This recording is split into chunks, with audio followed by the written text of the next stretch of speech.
And how many of you have children? Oh yeah, awesome. A room full of women, inevitably.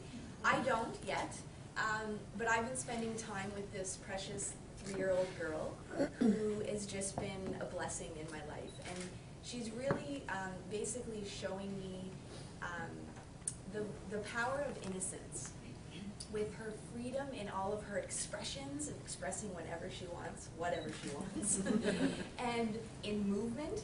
We run around and dance, and just in this ability to be free of inhibitions. And that's really powerful.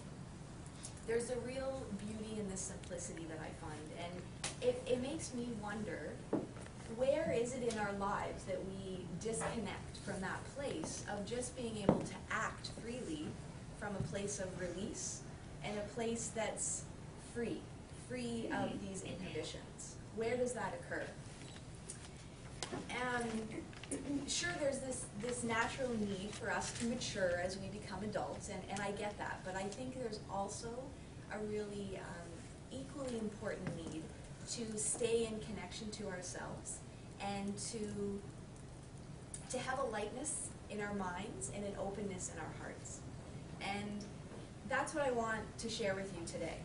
Because when we have this openness, we can get curious, and we can really become aware of the tendencies in the mind that end up showing up in our bodies.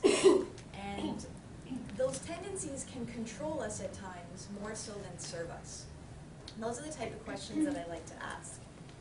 To me, our bodies are our messengers.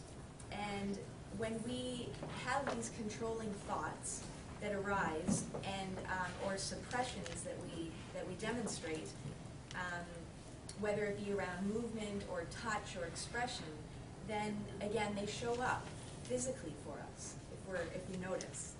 And so what I'd like to share today is the importance in staying open. If you get that, you've got it all. That's the take-home message. Open and curious to what really wants to happen moment to moment, so that we can really be at a place of ease in our lives and to prevent dis-ease in our bodies. So for me, my body has been my teacher, and my life has become a practice in meditation, where as a very physical, body-centered person, when I can take time, and right now notice for sure I have some jitteriness and that natural bit of nervousness, but I can be aware of it and see what might hold me back at times, or see what might drive me forward.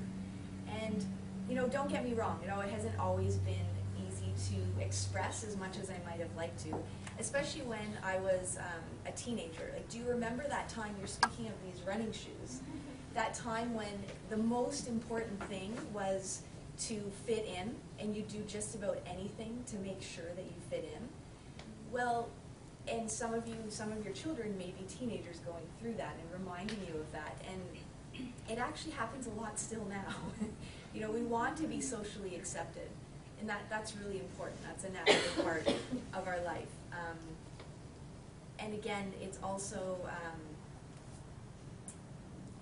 important to be able to surrender and to let go and to listen to those inner voices of what really wants to happen. Because when we can operate from this place of surrender and move beyond these limitations that are around us, that's when miracles happen.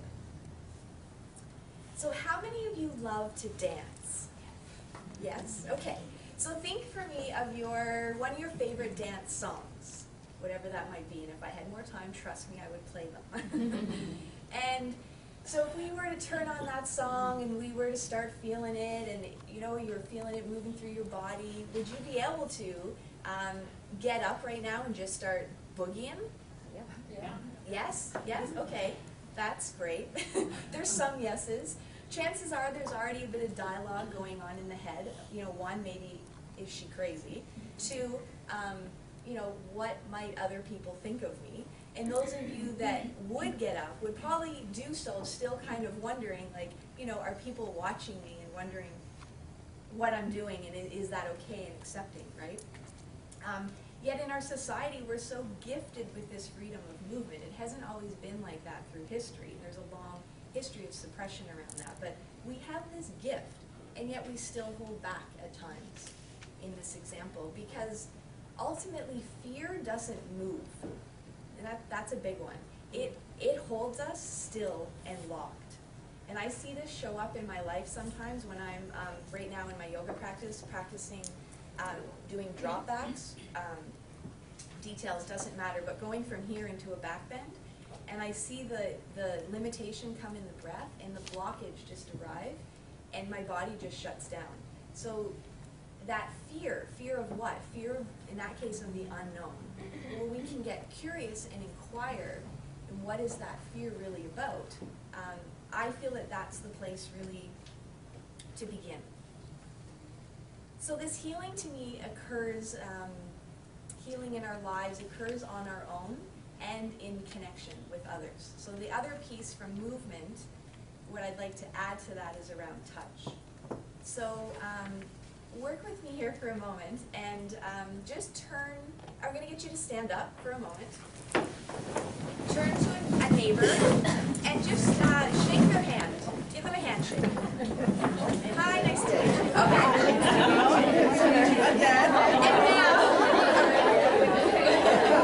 Okay. And now, give them an enthusiastic high five. Okay, and now, give them a hug.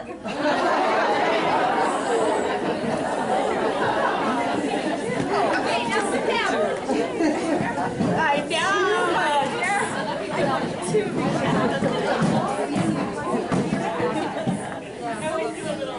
So just rhetorical question for yourselves, how was that for you, right? The handshake is something really, it's really familiar. In the high five, we do it sometimes. In the hug, you know, maybe you knew the people, or the person you were engaging with, and that helps, or maybe not. And again, what's that, you know, the curiosity around that dialogue was, you know, I don't really want to do this, I'm uncomfortable doing this, and I don't want to, versus it's okay.